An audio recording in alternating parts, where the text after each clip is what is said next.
Assalamualaikum warahmatullahi wabarakatuh. Izin memperkenalkan diri, nama saya Ita Afifah Hafitasari, mahasiswa Fakultas Ekonomi dan Bisnis, Prodi Ekonomi Pembangunan. Di kesempatan kali ini, saya akan memaparkan hasil penelitian yang berjudul Studi Literatur Pengaruh Adopsi E-commerce terhadap Pendapatan UMKM. Penelitian ini dilatar belakangi karena setiap tahunnya, teknologi informasi dan komunikasi mengalami perkembangan yang cukup pesat. Perkembangan tersebut dapat kita kenali dengan istilah revolusi industri 4.0 yang merupakan suatu hal yang dapat memberikan pengaruh dan berdampak terhadap kehidupan manusia. Di era modern ini, perkembangan teknologi memberikan banyak perubahan dan pengaruh dalam berbagai aspek kehidupan. Misalnya seperti dalam hal transaksi jual beli barang yang tidak perlu mempertemukan antara penjual dan juga pembeli. Dengan berkembangnya teknologi mampu memberikan dampak terhadap lahirnya ekonomi baru. Hal ini dibuktikan dengan adanya fenomena bisnis berbasis internet atau biasa disebut dengan e-commerce. E-commerce sendiri pertama kali hadir di Indonesia yaitu pada tahun 1999 dan terus mengalami perkembangan yang cukup pesat hingga saat ini. Dengan kehadiran e-commerce di Indonesia mampu mendorong pelaku bisnis untuk membuka usahanya dengan mudah dan mampu memperoleh keuntungan yang lebih besar. E-commerce menjadi sebuah media atau wadah bagi pelaku UMKM untuk memasarkan produknya secara global. Fenomena tersebut perlu dijadikan peluang bagi UMKM untuk memasarkan dan mengembangkan produknya agar dapat dikenal oleh masyarakat luas. Oleh karena itu, dibuatlah rumusan masalah pada penelitian ini, yaitu apakah pengadopsian e-commerce pada suatu usaha dapat mempengaruhi peningkatan pendapatan pada UMKM. Selanjutnya, penelitian ini memiliki tujuan yaitu untuk mendeskripsikan bahwa pengadopsian e-commerce terhadap suatu usaha memberikan pengaruh terhadap peningkatan pendapatan UMKM. Terdapat dua penelitian terdahulu yang mampu mendukung penelitian ini. Yang pertama, penelitian menurut Subbarao, Metz, dan Mora yang mengatakan bahwa pertumbuhan internet yang dikombinasikan dengan teknologi tradisional dapat menciptakan platform global dan menjadi hemat biaya bagi sebuah bisnis untuk berkomunikasi serta melakukan perdagangan.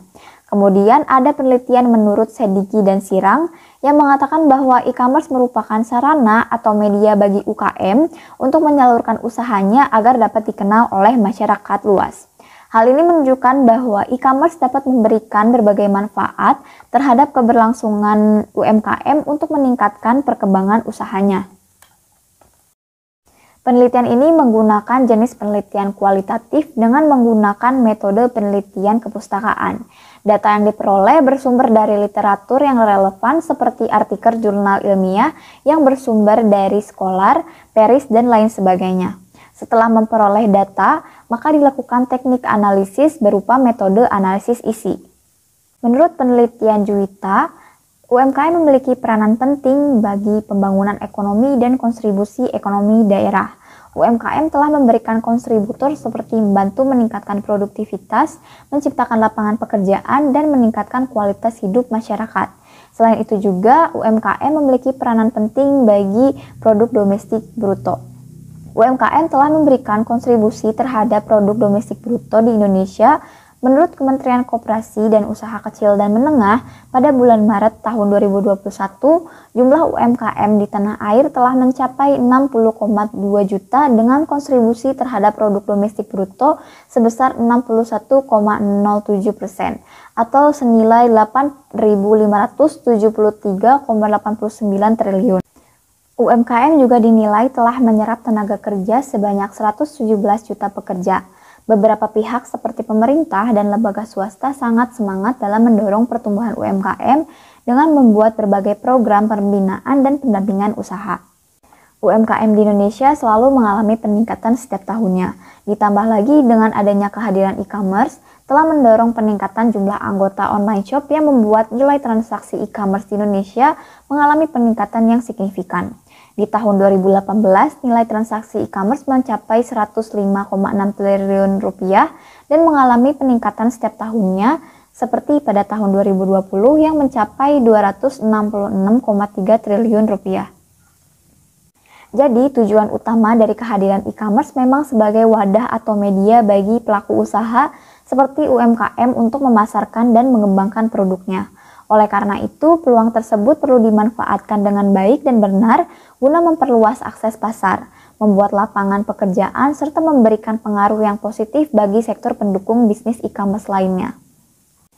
Menurut hasil dari beberapa penelitian yang pernah dilakukan terkait penggunaan e-commerce terhadap UMKM, menunjukkan bahwa e-commerce telah memberikan pengaruh terhadap pendapatan UMKM sehingga pelaku usaha mendapatkan keuntungan lebih besar dibandingkan ketika berjualan secara konvensional. Salah satu contoh penelitian yang dapat kita ambil yaitu penelitian yang dilakukan oleh Yusvita Aprilian, Elin Erlina Sasanti, dan Nurabiah, yang berjudul Pengaruh E-commerce terhadap Peningkatan Pendapatan Usaha Mikro Kecil dan Menengah di Kabupaten Lombok Barat. Hasil penelitian tersebut menunjukkan bahwa koefisien parameter dari variabel e-commerce memiliki nilai sebesar 0,633 dan menunjukkan hubungan yang positif antara e-commerce terhadap peningkatan pendapatan UMKM. Dalam pengujian uji T, hasilnya menyatakan bahwa penerapan e-commerce berpengaruh terhadap peningkatan pendapatan UMKM di Kabupaten Lombok Barat. Dari 10 literatur, sebagai landasan penelitian ini memiliki hasil yang sama, yaitu menunjukkan bahwa e-commerce memberikan pengaruh terhadap peningkatan pendapatan UMKM. Demikian presentasi yang dapat saya sampaikan, semoga penelitian ini bermanfaat dan maaf apabila ada perkataan yang sulit dimengerti. Saya ucapkan terima kasih. Wassalamualaikum warahmatullahi wabarakatuh.